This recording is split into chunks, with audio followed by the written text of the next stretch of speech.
आज इस वीडियो में हम लोग मॉडल सेट के दूसरे सेट को देखेंगे। ये इंटरनेट का मॉडल सेट है जो कि बिहार सरकार द्वारा इंटरनेट पे अपलोड किया जाता है। मॉडल सेट वही मॉडल सेट का ये दूसरा सेट है। पहला सेट आपको मेरे प्लेलिस्ट में मिल जाएगा, ये दूसरा सेट है और ये साइंस सब्जेक्ट का है। ये साइंस सब्जेक्ट का मॉडल पेपर है और इसमें 80 का 80 ऑब्जेक्टिव हम आप लोगों को आज याद करवा देंगे और आप लोगों को याद करके ही एग्जाम में जाना है।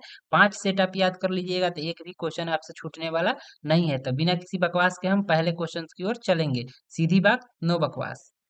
चलिए, पहला क्वेश्चन आप लोगों के सामने यहाँ पे है कि गोलीय दर्पण के परावर्तक पृष्ठ की वृत्ताकार सीमा रेखा का व्यास कहलाता है। मतलब ये कह रहा है कि अगर कोई इस गोलीय दर्पण है तो इसकी जो ये वृत्ताकार सीमा रेखा का व्यास जो है ना, इसके वृत्ताकार इस व्यास को क्या कहते हैं? तो इसको गोलीय दर्पण का द्वारक बोला जाता है। गोलीय दर्पण का द्वारक, तो इस पहले का सही आंसर हो जाएगा गोलीय दर्पण का द्वारक। इसको हटा लेने दीजिए एक सेकेंड। हाँ, इसमें सही यानी कि आंसर हो जाएगा आपको डी ऑप्शन, गोलीय दर्पण का द्वारक।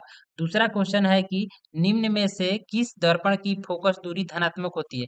धनात्मक यानी कि प्लस, तो धनात्मक होता है उत्तल दर्पण का। एक चीज आपको ट्रिक हमेशा याद रखना है कि जिसमें अ लगा रहेगा, यानी कि जैसे कि अवतल दर्पण है या अवतल लेंस है, तो जिसमें अ लगा रहेगा उसका फोकस दूरी माइनस होता है। तो अवतल दर्पण की फोकस दूरी माइनस होती है और अवतल लेंस की फोकस दूरी माइनस होती है। ये आपको याद रखना है। कई बार पूछते हैं, यदि धनात्मक पूछ रहा है तो ऋणात्मक भी पूछ सकता है, तो इसको याद रखना है। तीसरा क्वेश्चन है कि किस वर्ण यानी रंग का तरंग दैर्घ्य सबसे बड़ा कहने का मतलब सबसे अधिक पूछ रहा है। तो किस रंग का तरंग दैर्घ्य सबसे बड़ा यानी कि अधिक होता है? तो लाल रंग। लाल रंग का तरंग दैर्घ्य सबसे अधिक होता है और सबसे कम होता है बैगनी का। सबसे कम बैगनी का, सबसे कम वाला भी पूछ सकता है। तो अधिक और कम दोनों आप लोगों को याद रखना है। तीसरा क्वेश्चन हो गया और यहाँ पे चौथा है कि किसी वस्तु का प्रतिबिंब आंख के किस भाग पर पड़ता है? यानी कि किसी भी वस्तु का प्रतिबिंब आंख के किस भाग पर पड़ता है? तो रेटिना पर। आंख के रेटिना पर इसका प्रतिबिंब बनता है। तो चौथा का आंसर हो जाएगा ए।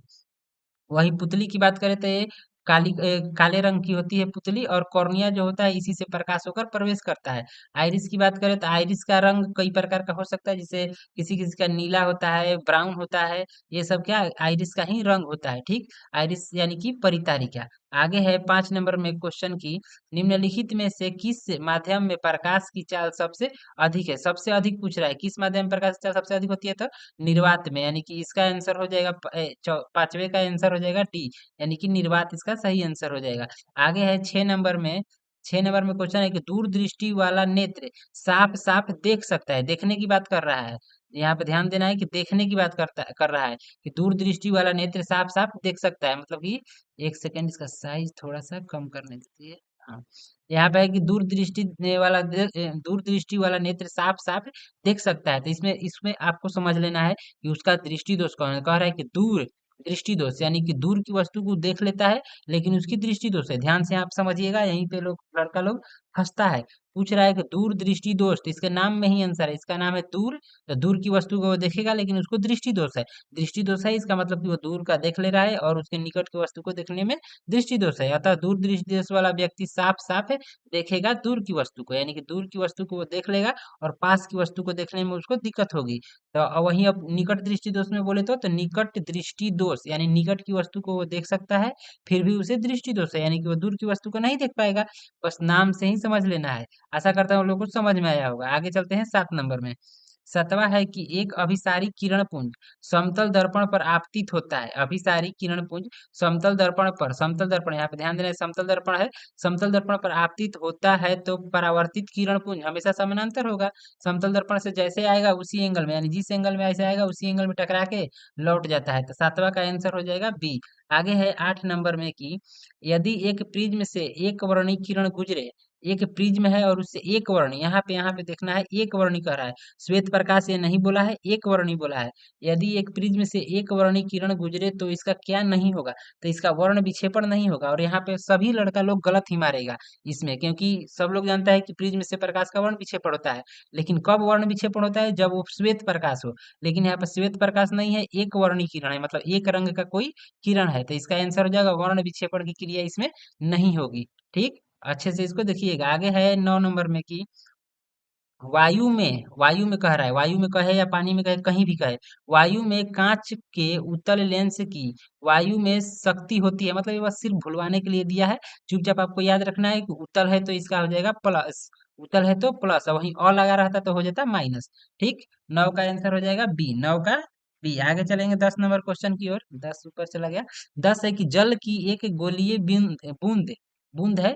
जल की एक गोलीय बूंद में व्यास के अनुदिश आपतित किरण का कितनी बार अपवर्तन होता है। तो अगर कोई गोलीय बूंद है तो एक बार अपवर्तन आपको यहाँ पे होगा और एक बार यहाँ पे, यानी कि एक और एक दो बार, यानी कि इसका आंसर हो जाएगा बी। 10 का बी। हमने प्रिज्म भी बना के क्लास में बताया था कि कैसे दो बार अपवर्तन होता है। आगे है 11 के स्विच लगाए जाते हैं। तो स्विच हमेशा गर्म तार में लगाए जाते हैं। स्विच हमेशा गर्म तार में लगाए जाते हैं। भू संयोजित तार, यानी कि ये अर्थिंग वाला तार को बोला जाता है। ठंडा तार वही होता है, भू संयोजित तार ही।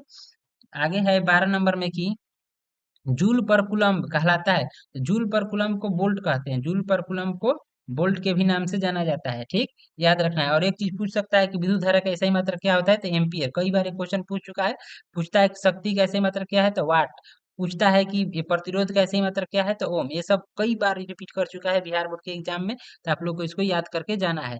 आगे है 13 नंबर में क्वेश्चन कि चुंबकीय क्षेत्र का SI मात्रक होगा, मतलब इनमें से चुंबकीय क्षेत्र का SI मात्रक क्या होगा, तो आप लोगों को इसको बताना है। इसका सही आंसर वैसे होगा कि टेस्ला। चुंबकीय क्षेत्र का SI मात्रक होता है टेस्ला। लेकिन इस सेट में गलत आंसर वेबर दे दिया है, तो वो गलत है।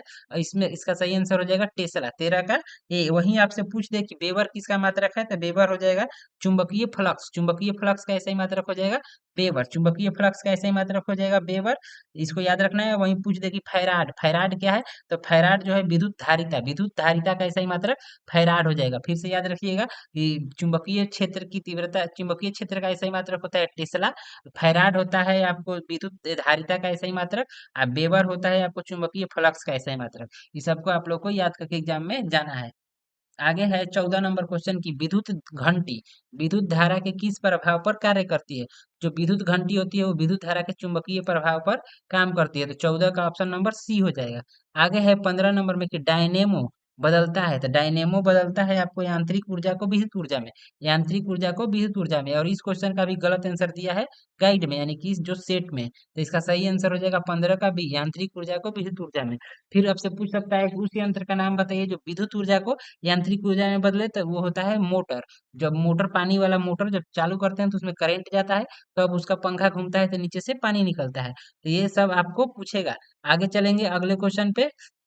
19 नंबर क्वेश्चन है कि एक अवतल दर्पण के ध्रुव एवं फोकस के ठीक मध्य स्थित बिंब के लिए आवर्धन होता है। तो आवर्धन इसका 2 हो जाएगा।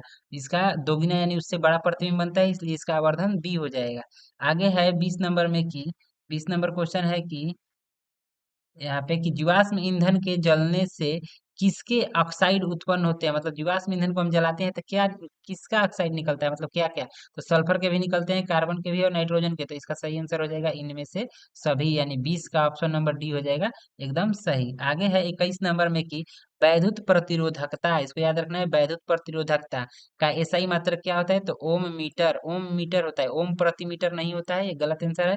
ओम मीटर होता है, यानी 21 का ऑप्शन नंबर ए हो जाएगा एकदम सही। और सीधे पूछ दे कि ओम किसका मात्रक होता है, तो प्रतिरोध का SI मात्रक ओम होता है। कई बार पूछ चुका है कि ओम किसका मात्रक है, तो प्रतिरोध का SI मात्रक ओम होता है। और लेकिन यहाँ पे पूछा है कि वैद्युत प्रतिरोधकता किसका मात्रक है, तो ये है ओम मीटर का SI मात्रक। ठीक, यानी वैद्युत प्रतिरोधकता का SI मात्रक ओम मीटर होता है। आगे है 22 नंबर क्वेश्चन की चुंबकीय फ्लक्स में परिवर्तन की दर का SI मात्रक क्या होता है। तो चुंबकीय फ्लक्स में जो परिवर्तन की दर होती है उसका SI मात्रक वेबर होता है। उसका SI मात्रक वेबर, यानी कि 22 का आपको सही आंसर हो जाएगा वेबर। सी ऑप्शन में है वेबर, इसका सही आंसर हो जाएगा। आगे है 23 नंबर में कि समांग माध्यम में प्रकाश गमन करता है। यानी समांग मतलब कह रहा है कि नॉर्मल माध्यम में प्रकाश कैसे गमन करता है, तो प्रकाश को हमेशा याद रखिए, प्रकाश कोई भी माध्यम हो सरल रेखा में ही गमन करता है। यानी कि 23 का ऑप्शन नंबर हो जाएगा डी। आगे है 24 नंबर में। 24 में पूछा है कि यदि एक प्रिज्म से एक वर्णी किरण गुजरे, फिर से देखिए एक वर्णी कह रहा है, श्वेत प्रकाश नहीं कह रहा है। ध्यान देना है, जब तक श्वेत प्रकाश न कहे तब तक हम वर्ण विक्षेपण नहीं मारेंगे, मतलब कि वो नहीं होता है, वर्ण विक्षेपण नहीं होगा जब तक ले श्वेत प्रकाश न हो। यहाँ पे कह रहा है कि एक प्रिज्म से एक वर्णी किरण गुजरे, तो इसका नहीं होगा। क्या नहीं होगा, तो वर्ण विक्षेपण नहीं होगा। पीछे भी क्वेश्चन ऐसा आया है अभी। 25 में है कि प्रत्येक इलेक्ट्रॉन पर ऋणात्मक आवेश होता है, मतलब एक इलेक्ट्रॉन में कितना कूलम्ब होता है, ये नॉर्मली साफ साफ यही क्वेश्चन पूछ रहा है। तो आप सभी को याद रखना है कि एक इलेक्ट्रॉन पर 1.6 यानी 1.6 गुणे 10⁻⁻19 कूलम्ब होता है, यानी कि 25 का ऑप्शन नंबर सी हो जाएगा एकदम सही। याद रखना है कि 1.6 गुणे 10⁻⁻19 कूलम्ब। आगे है 26 नंबर में कि एक घोल नीले लिटमस पत्र को लाल कर देता है। एक जो घोल है नीला को लाल कर रहा है, नीला को लाल कर रहा है, तो घोल का पीएच मान क्या हो सकता है? इसमें आपको कुछ पढ़ने की जरूरत ही नहीं है। देखिए 7 से बेसी सब है, 7 तो ऑलरेडी 7 है, 9 है, ये 10 है, मतलब ये तीनों क्षार बता रहा है। एक ही ऐसा ऑप्शन है जो अम्ल बता रहा है, तो जो अलग हो वही आंसर होगा, यानी कि ऑप्शन नंबर 2।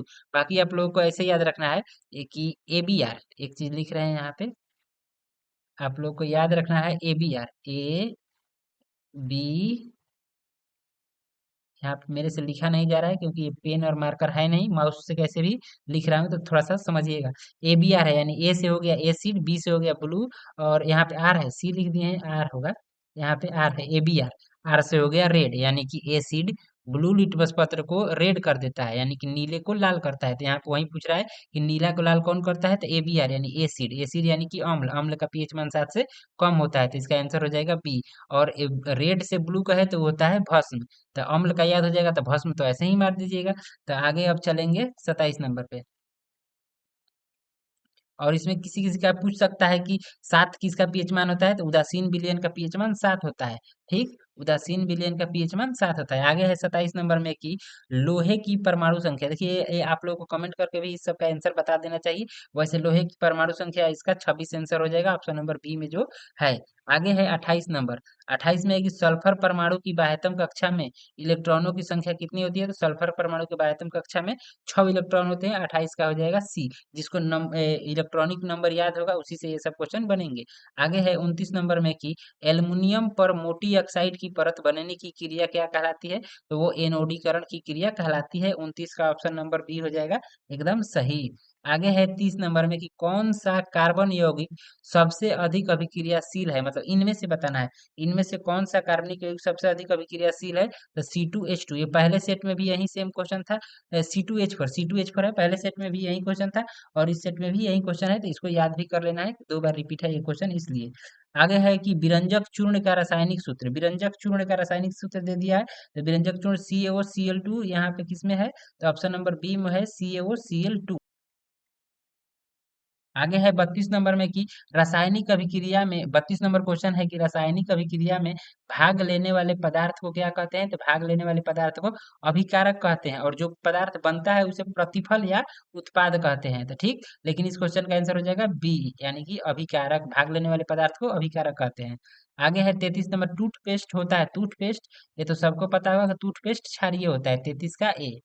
ठीक, 34 नंबर क्वेश्चन में है कि निम्नलिखित में से कौन कार्बोक्सिलिक समूह है, कार्बोक्सिलिक, यहाँ से ध्यान देना है कि ये पूछा है कार्बोक्सिलिक, तो इसका आंसर हो जाएगा एकल बॉन्ड COOH, एकल बॉन्ड COOH। इसको ऐसे ही याद रखना है, इसका नाम मत याद रखिए, इसको सीधे याद रखिए, एकल बॉन्ड COOH, यानी कि कार्बोक्सिलिक समूह है। आगे है 35 नंबर में कि निम्नलिखित में से किसके कारण अम्ल वर्षा होती है, तो अम्ल वर्षा बहुत इंपॉर्टेंट क्वेश्चन है, ये होता है सल्फर डाइऑक्साइड यानी कि SO2 के कारण अम्ल वर्षा होता है। क्वेश्चन पूछेगा कि ग्लोबल वार्मिंग किसके कारण होता है, तो कार्बन डाइऑक्साइड के कारण होता है। फिर क्वेश्चन पूछेगा कि ओजोन परत को सबसे ज्यादा नुकसान किससे है, तो वो कार्बन मोनोऑक्साइड से सबसे ज्यादा उसको नुकसान है। आगे चलेंगे 36 नंबर क्वेश्चन की